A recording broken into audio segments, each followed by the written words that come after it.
Dua anak ini mempunyai kesukaan yang sama. Keindahannya sering membuat mereka bertengkar, padahal ini cuma masalah sepele saja. Mereka adalah dua orang sahabat yang bernama Samudra dan Senjani. Bukan hanya alam, kesukaan mereka pada film pun sama. Suatu hari, mereka sedang asik menonton acara di TV.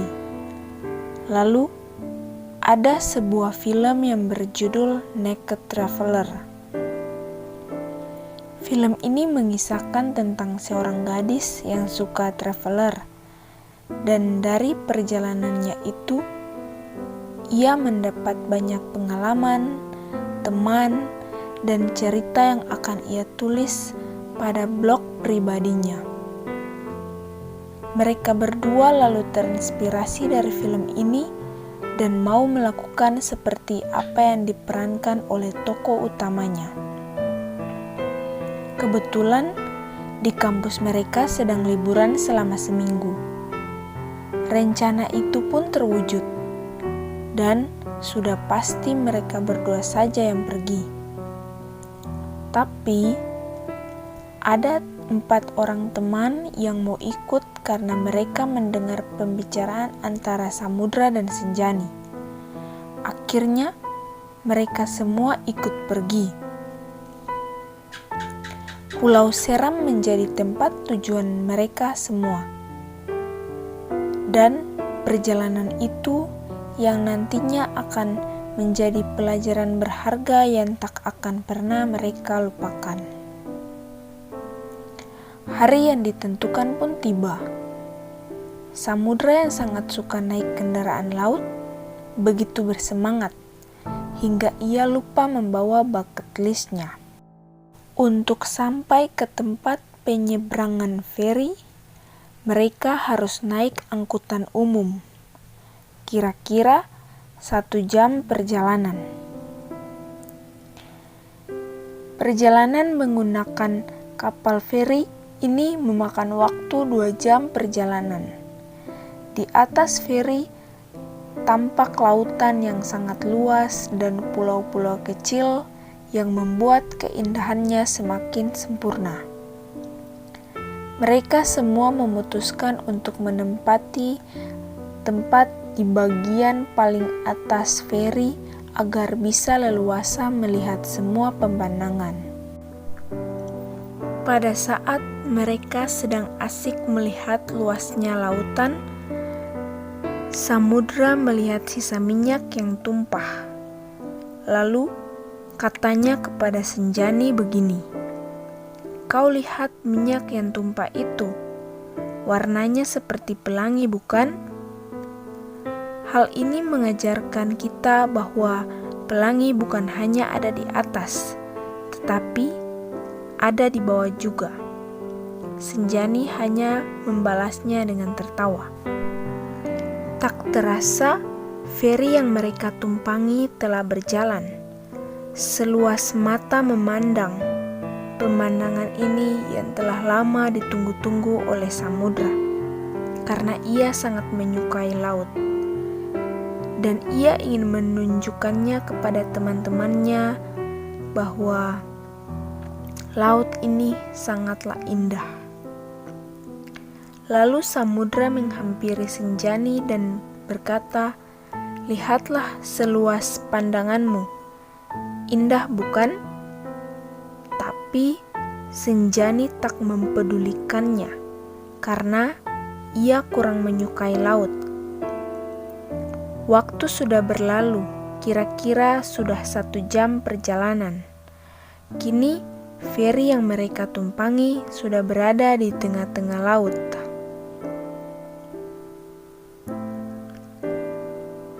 Hari ini, ombak sangat kencang dan membuat Senjani mual. Ketika ombak yang sedang kencang-kencangnya, hujan pun mulai turun. Ini yang semakin membuat kecewa hati Senjani, karena rencananya ia ingin menunjukkan keindahan senja sore kepada temannya Samudra. Senjani pun memilih diam dan tetap duduk di bangku. Dan tak beberapa lama kemudian mereka pun sampai. Mereka lalu melanjutkan perjalanan ke rumah teman mereka. Karena hari sudah mulai malam, mereka langsung tidur. Ternyata salah satu dari teman mereka ini dapat melihat makhluk halus.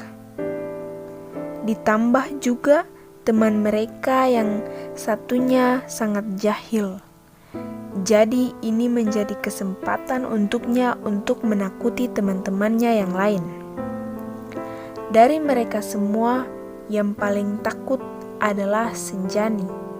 Sampai-sampai ia tidak bisa tidur sampai pagi. Keesokan harinya, mereka memutuskan untuk pergi ke sebuah jembatan mangrove yang mereka lihat di media sosial. Tempatnya tidak jauh dari rumah yang mereka tinggal. Kira-kira 15 menit jalan kaki saja sudah sampai. Tapi saat yang sama hujan mulai turun. Padahal Samudra dan Senjani tidak sabar untuk pergi ke tempat itu. Senjani yang sangat keras kepala tetap bersikeras untuk pergi. Akhirnya hanya Samudra dan Senjani saja yang pergi. Setelah sampai di sana, ternyata tempat itu sudah lama tutup karena jembatan yang ada sudah banyak yang rusak karena kayunya mulai lapuk dan tidak diperhatikan oleh pemiliknya. Tak menunggu lama, Senjani pun memanjat pagar yang ada untuk bisa sampai ke dalam dan diikuti oleh Samudra. Tapi Samudra agak susah memanjat pagarnya karena badannya yang besar. Tantangan tersendiri bagi mereka untuk melewati jembatan yang sudah banyak lapuk ini untuk bisa masuk ke dalam. Di sekeliling jembatan ada banyak sekali pohon mangrove. Mungkin ini kenapa jembatan ini dinamai sebagai jembatan mangrove. Mereka terus melewati kayu-kayu jembatan yang kebanyakan sudah lapuk ini dan saling memegangi tangan satu sama lainnya. Baru setengah dari perjalanan, Samudra sudah menyerah dan ingin kembali saja. Ia takut kalau ada kayu yang diinjaknya patah dan ia jatuh ke dalam laut, karena ia tidak tahu berenang. Senjani terus saja meyakinkan Samudra kalau mereka pasti bisa sampai ke dalam. Ketakutan, lelah mereka terbayarkan setelah sampai ke dalam, karena pemandangannya sangat luar biasa. Mereka berangkat dari rumah siang hari tadi, jadi saat mereka sampai ke dalam sudah sore dan hujan sudah berhenti. Di langit sudah tidak ada lagi awan-awan hitam yang berkumpul. Matahari bersinar dengan kencangnya. Mereka berdua lalu duduk di atas jembatan itu. Keheningan sejenak membuat suara apapun didengar. Hingga Senjani mulai membahas hal yang lucu. Hal ini membuat mereka tertawa terbahak-bahak. Tak terasa matahari akan segera berpulang. Tanpa disangka, senja sore ini sangatlah indah sekali.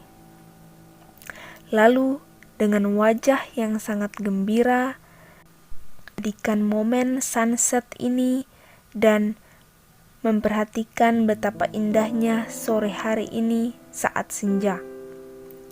Langit tampak berwarna jingga. Samudra pun tak mau kalah. Ia menunjukkan betapa indahnya keindahan lautnya saat sore. Ini membuat perdebatan kecil kembali terjadi. Tanpa mereka berdua sadari, ternyata dari tadi ada seorang kakek tua yang memperhatikan mereka berdua. Lalu, kakek ini menghampiri mereka berdua. Betapa terkejutnya mereka. Lalu, kata kakek itu, "Bolehkah kakek ikut duduk?" Lalu, Samudra mempersilahkan kakek untuk duduk bersama mereka. Tanya kakek, "Kalian berdua pasti baru pernah sampai di sini kan?" Namun, karena pertengkaran tadi, mereka berdua hanya tersenyum dan mengiyakan pertanyaan kakek itu. Kakek itu melanjutkan pembicaraannya. Tak semua orang menyukai laut, begitu pula dengan senja. Dulu, di tempat yang sama ini, kakek selalu duduk setiap sore dengan cucu kakek.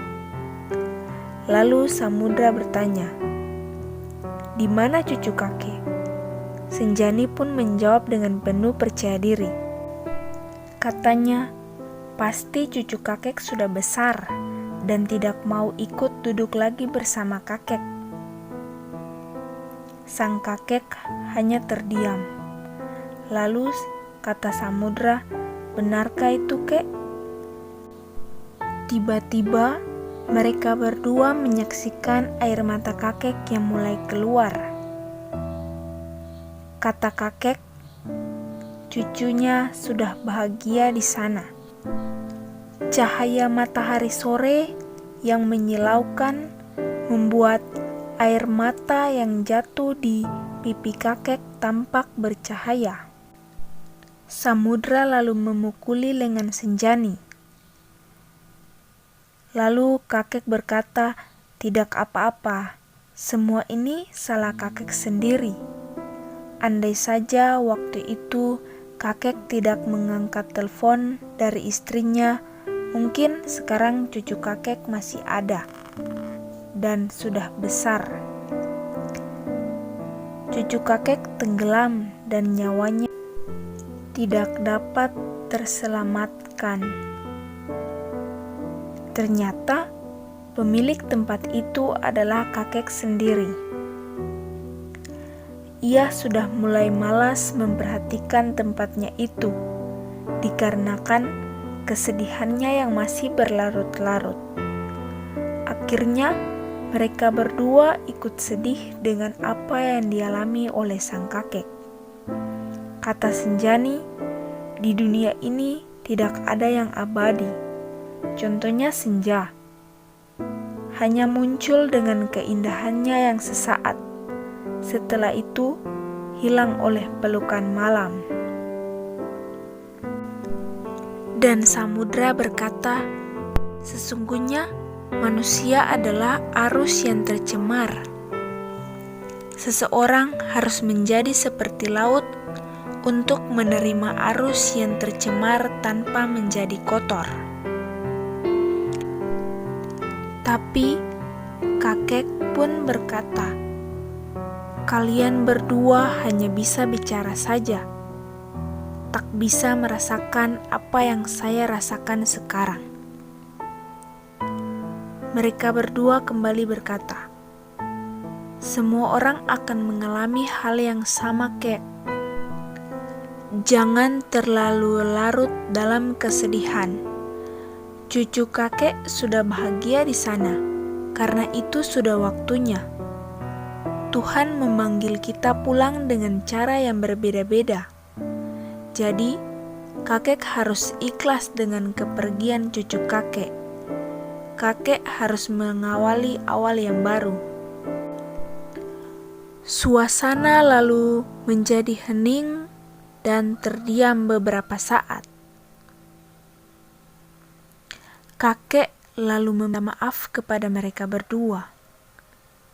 Jadi, selama ini kakek terlalu egois dengan apa yang terjadi waktu dulu. Akhirnya, di saat yang sama, mereka bertiga pun menikmati keindahan senja dan laut. Wajah kakek mulai tampak tersenyum, dan senja dan samudra tidak lagi memperdebatkan senja dan laut dengan keindahannya masing-masing.